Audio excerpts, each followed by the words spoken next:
This past May, Jewish comedian Modi was blessed to have his dream guest on a live taping of his podcast. This guest was Omer Shemtov. We had all seen Omer's face for so long, sometimes alone, sometimes in a composite with other hostages. He was young, handsome, had beautiful eyes and luscious hair. On February 22nd, 2025, we watched another absurd so-called graduation, a Hamas propaganda PR circus, as Tal Shoam, Elia Cohen, Omer Wenkert, and Omer Shemtov were finally released from the terror tunnels of Gaza to return home to Israel. But beginning with his release day, after 505 days, we started to learn about the kind of person Omer is, the kind of neshama he has. For me, there was one image that did it. The media captured a photo of Omer being airlifted from the Re'im base by an Israeli Air Force helicopter to a hospital in central Israel.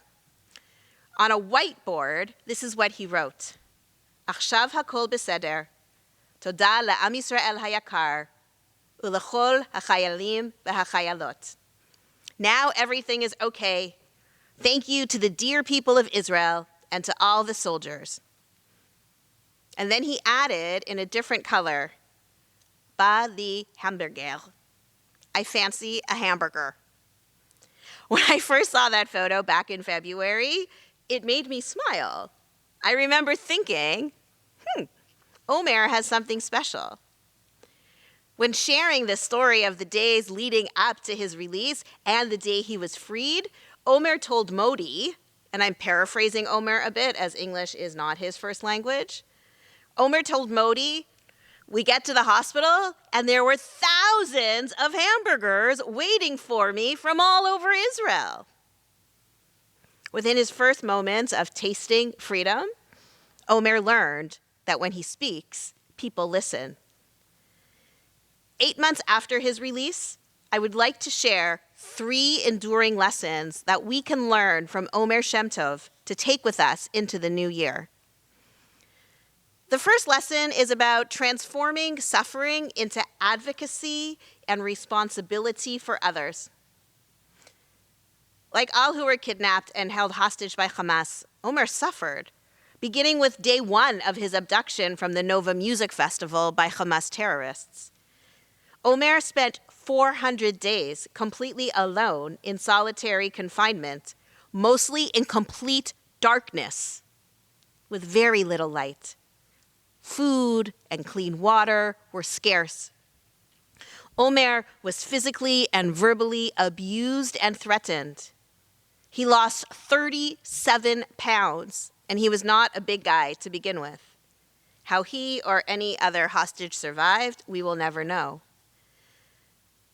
And while so many people were brutally murdered and other hostages were then killed in captivity, somehow Omer was able to actualize the words from our Haftarah this morning. V'shavu vanim ligvulam. Your children shall return to their borders, back to their country. Soon after his release, Omer turned his attention to advocacy for the remaining hostages. He could have stayed under the radar and turned inward, but instead, Omer has crisscrossed the globe, sharing his story to his home community, with school children, with Presidents Herzog and Trump, and to so many more in between. During the Modi interview, Omer acknowledged that some hostage survivors and their families are suffering. He said, again, I'm paraphrasing a bit, I really feel like we have to keep praying for those who are released and those that are still held hostage. I feel like I'm blessed. I have a big zchut, a privilege, that I can go out and speak and do, and I just thank God. You know, I didn't know I had this kind of power inside of me, but Hashem sent it to me. This was Modi's response to that. Absolutely, you're a kli. a vessel. And God put that gift inside of you so that you can be that person in a generation. You don't understand how deep it is. You are the Elie Wiesel of this generation. When Elie Wiesel was awarded the Nobel Peace Prize in 1986, he said, "And that is why I swore never to be silent. Whenever and wherever human beings endure suffering and humiliation, we must always take sides. Neutrality helps the oppressor, never the victim. Silence encourages the tormentor, never the tormented." When Modi called Omer Shemtov the Elie Wiesel of our generation, it was not performative or a comedic bit. Omer is out there advocating for the rest of the hostages. In May, when Omer was on CNN, he said, "There is this feeling of guilt, for me that I'm here today. I'm home. And the then 58 remaining hostages are back there. And I know what they're going through right now. They're going through hell, and time is critical. And so for me, I do feel it's my responsibility. I do feel I must do it. It's hard. It's hard. We as a society, as the released hostages, we feel like we have to do it." Toward the end of the Zichronot section of Musaf, we come across these words: "Ein shichacha lifnei kisech avodecha, va'akedat Yitzchak lezar'o shel Yaakov hayom berachamim tiskor." There is no forgetfulness before the throne of your glory. So on this day, in your great mercy, remember the binding of Isaac for the sake of his descendants. And we do remember. There are still 48 hostages held in Gaza. Omer Shemtov is making sure we remember them. Omer is advocating for the rest of Isaac and Jacob's descendants that are still stuck in hell. After the Akedah from this morning's Torah reading, after Isaac was this close and nearly lost his life, was almost sacrificed instead of the ram, Isaac continues on with the brit, with the covenant. He lives to marry Rivka and becomes father to Esav and Yaakov. And then Yaakov fathers enough children to turn a family into a nation. And we don't forget that story. Over Labor Day, Omer was seen dancing with his family at the Burning Man Festival, the music festival in Nevada, which was one of the only festivals that acknowledged the massacre at Nova. But along with a few photos, Omer posted the following: "It's been a long time that I'm moving from one place to another in the world and trying to do all I can to help bring the kidnapped home safely. To be last Friday at Nova's party at the Burning Man, dancing among angels and feeling the light, to me, it was another small victory in my way. But along with this happiness, the understanding of why I do what I do also has been strengthened. My dream is for each of the captives to experience the same feeling of freedom, unity, and victory that I have felt in recent days. With the help of God, very soon, we will all dance together, and with Israel, we will recover from this great wound." Many of us sitting here today are experiencing some sort of pain, whether physical, familial, or emotional. Let's draw on Omer's experience and still focus on others when we say our prayer. And this leads me to the second enduring lesson that we can learn from Omer Shemtov. When Omer was in captivity, he connected with God. Omer models for us that faith can be a source of strength. While he was tortured because of his Jewish identity, Omer's reaction was to embrace Judaism and not just the cultural parts. He turned inward to God and the rituals of Judaism as a coping method. He said, "Faith kept me going. I always believed I would get home. though I didn't know how or when. While in Minneapolis in July, Omer shared with the crowd, when you are there, you are looking for something to lean on and to hold onto. The first place I went to was God. I began talking to him every day, making blessings, making promises, and I would feel a power enter me. I felt that faith itself was filling me with strength. That is what kept me alive.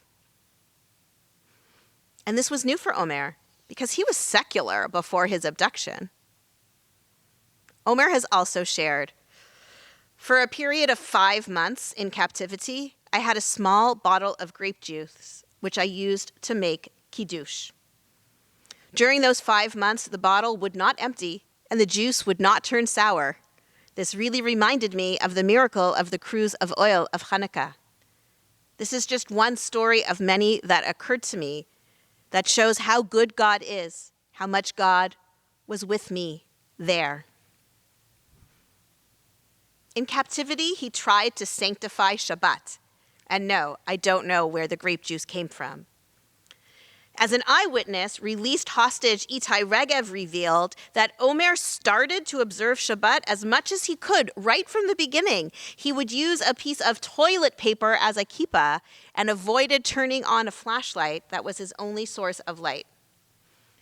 According to a very powerful piece in the Times of Israel from early August, at least 12 of the 23 living hostages who were released this past winter shared that they had discovered new meaning in Jewish rituals when they were in Hamas's terror tunnels. Dr. Einat Yehene, a clinical neuropsychologist and expert rehabilitation psychologist, said it's not uncommon for people's relationship with faith to change as a result of dramatic, life-changing events. She adds, when people feel they are powerless, they externalize the power and feel more in control by believing that if it's not me, there must be somebody else who will fix the situation. When hostage survivor Elisha Rabbi visited the grave of the Lubavitcher Rebbe, he said, I came from the darkest place in the world, 50 meters underground. What gave me strength was saying Shema Israel every morning. Every Friday night, we tried to make kiddush. We didn't have wine, so we used water. It was the faith that kept us alive. Elisha Rabbi's book about his experiences will be available in English on October 7th. Pre-order it and go buy it. Agam Berger also embraced her Judaism while in captivity. In an op-ed from April, Agam wrote that her faith helped her endure the hardships of captivity. She wrote, even as Hamas tried to coerce me into converting to Islam, at times forcing a hijab on my head, they couldn't take away my soul. Now, the third lesson that we can learn from Omer is not about the soul, but rather about the body and the importance of touch. Returning to the Modi interview, these are Omer's words about the moment he arrives back in Israel. And then we get to the IDF safe zone, and I remember the door opens, and I'm looking outside, I'm looking at the sky, and I'm looking at the soldiers around me, and I'm shocked. And in front of me stands this officer. Her name is Daria. And Daria welcomes me, and she tells me, Omer, you're home. Everything is okay. Now you can relax. Your mom and dad, you'll see them soon. They're waiting for you.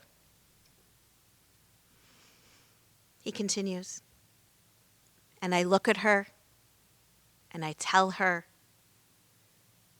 can I please hug you.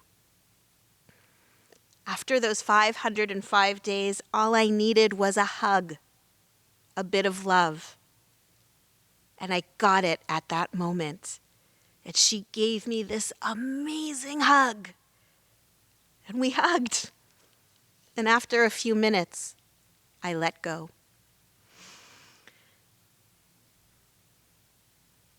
Whenever touching or hugging or kissing is mentioned in our wisdom literature, it's not there willy-nilly.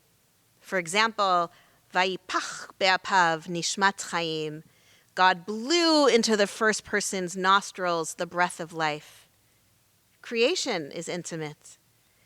On Rosh Hashanah, the birthday of the world, we are reminded that we are not just spoken into existence, but we are touched into life. In our Torah, in chapter 29 of Breshit, we once again come across Isaac, that same Isaac who was nearly sacrificed during the Akedah. He too knows the importance of touch.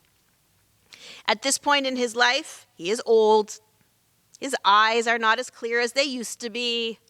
Who can relate? And in order to determine which son is the firstborn, the one who will receive the blessing, Isaac uses the sense of touch. Isaac asks Jacob, who is masquerading as Esav, Ata ze b'ni Esav? Are you really my son? And Jacob, lying, says, yes, I am. And then Isaac says, serve me and let me eat of my son's food that I may give you my innermost blessing. And so he served him and he ate and he brought him wine and drink. And then we read that Isaac said, Geshana, ushkali b'ni. Come close and kiss me, my son. Vayigash vayishakla. And then he went up and he kissed him. And he smelled his clothes and he blessed him, saying, ah, the smell of my son is like the smell of the fields that the Lord has blessed. When you touch or kiss someone, you also activate other senses. There is an intimacy, a closeness that you get to a person when you touch that would not be there in other circumstances. Teshuvah, what we are expected to be doing this time of year, this action of apology and starting over, often begins with touch, with someone else's outstretched arm, and it can lead to reconciliation, comfort, and forgiveness. Omer Shemtov, this 22-year-old boy, has taught us a lot since February. He has taught us to turn our suffering into advocacy and responsibility to others, to turn to God and faith for strength. And he reminded us of the importance of touch. As this new year begins, I invite you to take on one of these lessons that we have learned from Omer. If you are suffering, or someone you love is suffering or has suffered, turn that into advocacy. And I'm thinking of people in this shul community who have created entire foundations for diseases that afflicted their loved ones. And I invite you to turn to God. It can't hurt. Take on one more mitzvah. And if you want help figuring out what that mitzvah could be, let's find some time to talk. We'll figure it out together. And if these steps are too difficult for you, try touch. Just remember that first hug that Omer got from Daria. Shana Tova.